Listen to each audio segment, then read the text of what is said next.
So sad.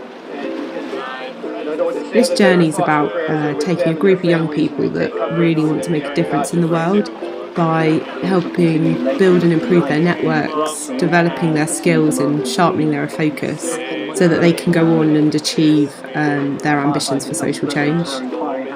We're doing things slightly differently because we want to get into communities and understand the issues facing them, and we also want to create an environment that allows people to make really authentic connections. So we're hitting the road, 3 coaches, 100 people, 12 days. This is how the story unfolds. Mela Bella Aqua! Mela Bella Aqua Nam Consolata. Repeat. Mela Bella Aqua Nam Consolata. Mela Bella Aqua Consolata and Sana. Mela Bella Aqua Consolata Sana Bethan. Mela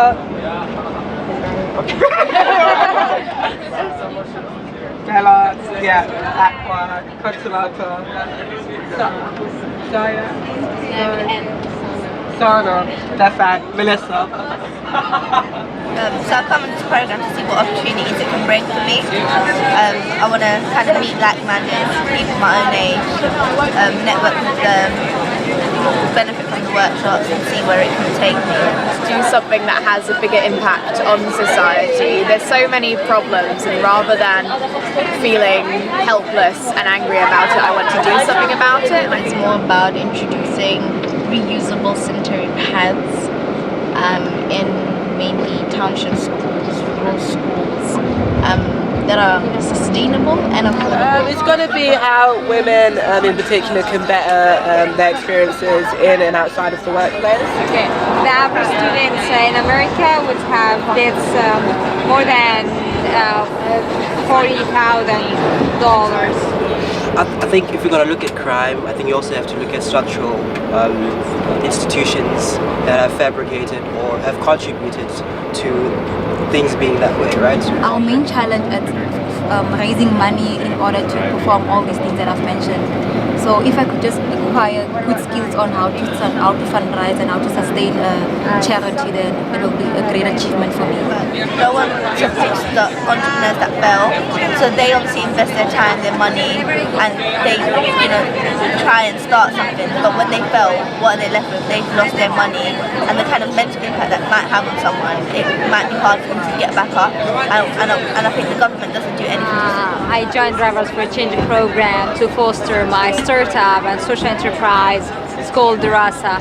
It's a platform that mainly prepares students for international programs and tests. I've started with an English conversation club in my school, and then I linked German and French departments as well. I want to foster my project to be something that would help lots of people, since education is getting more pricey. That's all. You can't really choose what you emphasise or not, but you can make a progressive effort to try to, and I think that's a problem. Some people are just ignorant, they don't want to understand, they just have a certain view, and that might be because of what the media's told them, might be because of what their parents have told them, and I just think that there's not enough understanding really, and people don't take the time to understand why these young people do want to listen to this kind of music, because it might be a way for them to escape and express themselves. They might be having a really hard time at home, and listening to that kind of music, it helps them. They can forget all their worries and problems, whereas some people might just view it as, oh, they're being antisocial, or they're seeking illegal means to do something. So I think it's just a lack of understanding and lack of wanting to understand as well. I feel like the communities become toxic in a sense that people start, you're in the city and you get to be exposed to people who are living better lives than you. Then most of the times people in those communities resort to drugs, resort to doing prostitution, doing criminal activities to advance themselves. So the communities do become really toxic at a point. You all not only have dreams for yourselves, but you're already people who are dreaming about the possibility of helping other people's dreams be true.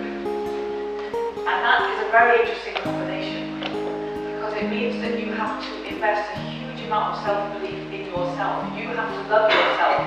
You have to believe in yourself not enough to think that you're entitled to be the kind of person who then helps other people make their dreams come true.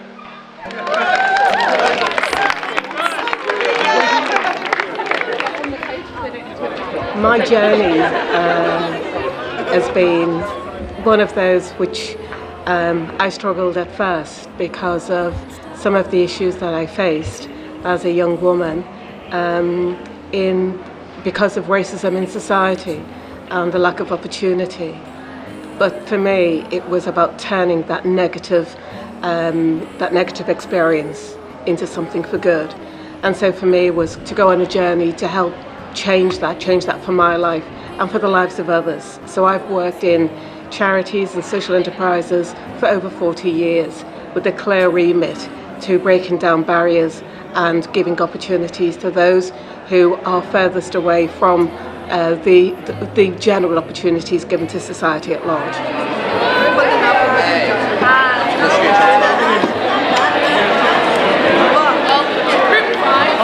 What about the people that are living there and the real issues that the people that live there face? So still you will find very few black people working in the service industry, so if you go into a shop or a restaurant in Liverpool. But Liverpool is so profoundly committed to its working culture that in a sense it distrusts the kind of intellectual side of its life, even though Liverpool has a fantastic history of academics and writers and artists and so on. But that kind of story of the working person is very much at the heart of Liverpudlianness. Would you agree with that? I agree. Yeah. Totally. 37 service to Liverpool Lime Street is delayed.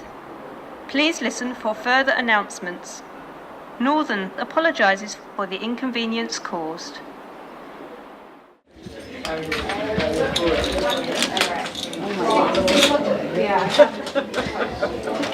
I'm not doing this in a very logical order either. I'm just like, oh, that number looks nice. Let's do that one. Maybe just ask for their names. If you come over here, and we'll come and get you a room. If you come one by one. Give that to Becky and you find out in the cat. Yeah. Fernanda. I think I'm 104 because they sent the list. 104, yeah. Basically, it's to work out how we can develop where we've come from, basically. Yeah, so it's figuring out like the landscape, like identifying areas where there's potential for growth. The gap between the rich and the poor in our community, and how the things are very polarized and there is no integration between different communities. There is in some places quite a few decent opportunities, but people don't take them because they feel it's tokenistic and it's just there for the sake of saying, oh, we're trying to help you, sort of thing. It's just there for the sake. It's not. But some people feel like that. That's feedback that I've been given. I've even felt it myself. It's a very important thing about tenacity, determination, right? Because nobody did care, and we kept on saying, you've got to care, and we care. Let's from Hartlepool, so North East, another area we've got some challenges, etc. But we also wanted to say that just because something was one thing doesn't mean it can't then be another thing. So, a bit like the Baltic, you can conjure something up from something else if you believe in it enough.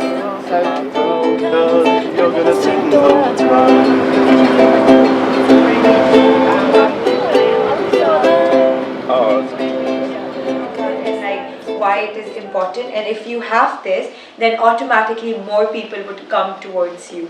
So that kind of problem. So I think it's because of lack of awareness, and that my business or whatever it is, then I have an interest in that. So she was speaking about the lady in salon and how if there's like key figureheads in your community, I think it would be really cool to note them down and have them as like solid proof. If that makes sense. So we have a strategy in Bradford and Craven called Healthy, Happy at Home. Our focus is how do we make sure that people who might need health services or any social care service, that we can maintain their independence, we can make them strong, and we can make sure that we give a good quality of life to people who live in Bradford. And in line with Imagine Bradford, which is a non-profit organisation which I created and my co-founder, I've become more active with Speakers Corner too.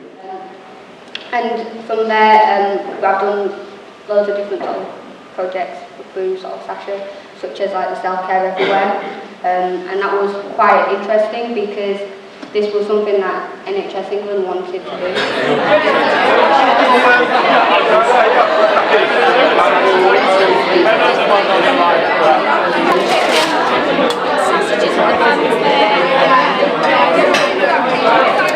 In Liverpool, I was very lucky growing up.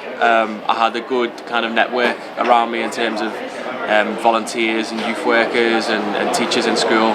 That kind of pushed me to get involved in extracurricular and kind of more social activities in terms of looking at politics and the way that young people are treated in the city. However, if you weren't involved in that or interested in that, then your chances of not going to prison or not getting kicked out of your house or getting into trouble with the police were very slim. But fortunately, I had that network to support me and help me develop and provide me with a number of opportunities that changed my life and have allowed me to meet new people and find out things that I would never necessarily know. A bit like Drivers for Change. This is what Drivers for Change is doing now to these young people on this programme.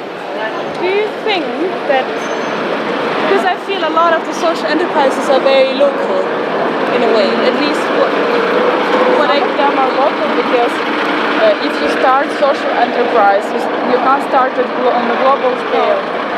So, and it's just the start of the beginning of social enterprise, social entrepreneurship era, right? Yeah. So they will grow, they will develop, they will expand to other markets, and even from this trip, like all these people will come to their countries and they will bring this experience, skills, and they will do the same at home. I think it's great to give people opportunities that they might not otherwise have, and also I think having a group of people together that actually has a shared set of values just amplifies the motivation within that group so they can really get on and make a difference. We've got to get beyond the idea that business equals corporate, and we've got to get beyond the idea that business doesn't have its own value to society. Of course it does. So we want to be able to say, yes, business and social welfare, social purpose, social meaning, of course they can go together, and they must. So there are about 25 of us of all different types of diagnoses and backgrounds. There were eating disorders, anger management, drug addiction, suicide attempts, and there we were, all stewing together.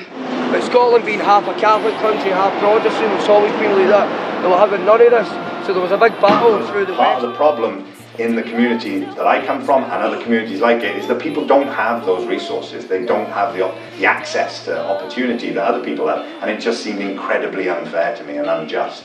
You have access to opportunity and you squander that opportunity, that's up to you. That's up to you as an individual. But if you don't have access to those opportunities in the first place, that is just unfair, and that's not a level playing field. Talk to everybody and explain my reality and tell my stories.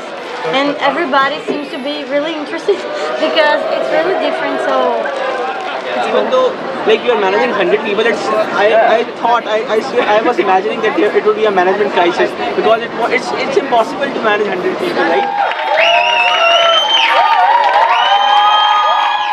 Make that city believe that actually something really radically better is possible, especially in these difficult, dark times. Very divided times, you can, and it doesn't matter what anybody says, it doesn't matter how much power they have, how much you feel like you can't unseat that power, you absolutely can. One of the biggest things that holds people back who come from backgrounds that don't have as much money and don't have as much opportunity is getting into debt. That nowadays, to just be able to pay for some basic household things, people are going to high-cost credit companies where people are charged massive amounts of money because they can't afford to buy like a refrigerator on the high street in one go. You have to pay for it bit by bit by bit, and you end up paying 3, 4, 5 times as much as it would cost for me to buy it outright. And so people talk about a thing called the poverty premium, which is essentially paying more because you have less, being punished for not having as much money. And in a lot of cases, it's because of people in the sort of communities that I come from. It's, you know, it's beyond it's not for their circumstances are not because of them. It's because of history, because of tradition, because of political reasons, all kinds of stuff. But I don't believe that people should be punished for circumstances beyond their control. Rhetoric here that citizens don't care, that this is a shit place to be, that there's no hope for it, and that we should all go to other cooler cities. I think the group we put together have been absolutely brilliant. I think the cohesion and the way we've worked together, the ideas, the collaborations that's happened. The most powerful thing that is in your control is your mind, and that governs whatever you want to do in your life. I've gone back to university, studied a lot of information, and just completed my master's degree. That I've looked at psychology and sort of leadership and sport and things like that, and all I can relate it all back to is if you believe it, you can do it.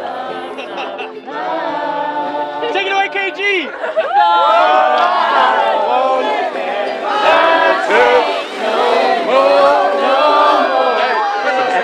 Crazy, epic. Just a change of plans last minute, but what a change of plans. Very nice change.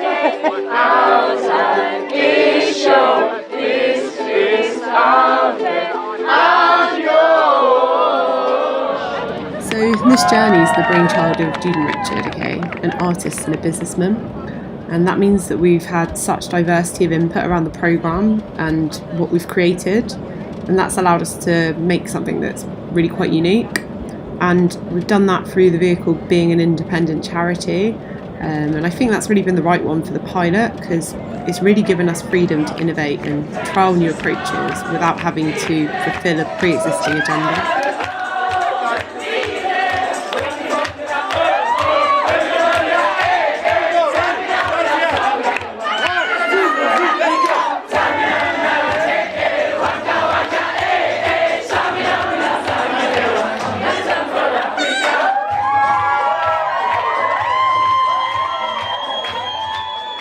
That you'll get out of it as well from you personally, and also from investment in your employees. So we have been Better by Bus, and we would like to thank you very much for listening to us.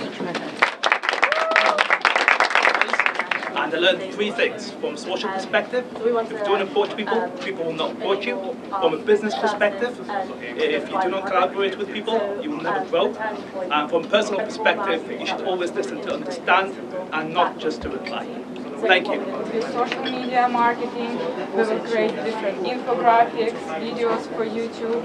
We will partner with local bloggers and newspapers. We can use Instagram as a way of marketing in terms of targeting more other people that are interested in our service. The thing that I've learned is that there is always someone who's willing to help. All you have to do is ask for help.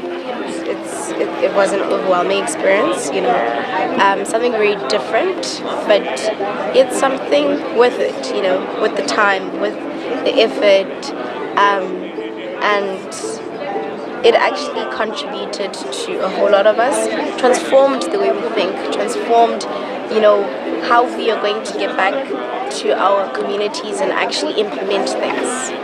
Yeah, definitely. I think a lot of people have gained a lot of confidence through this journey. Like I've seen people progress, which is so amazing.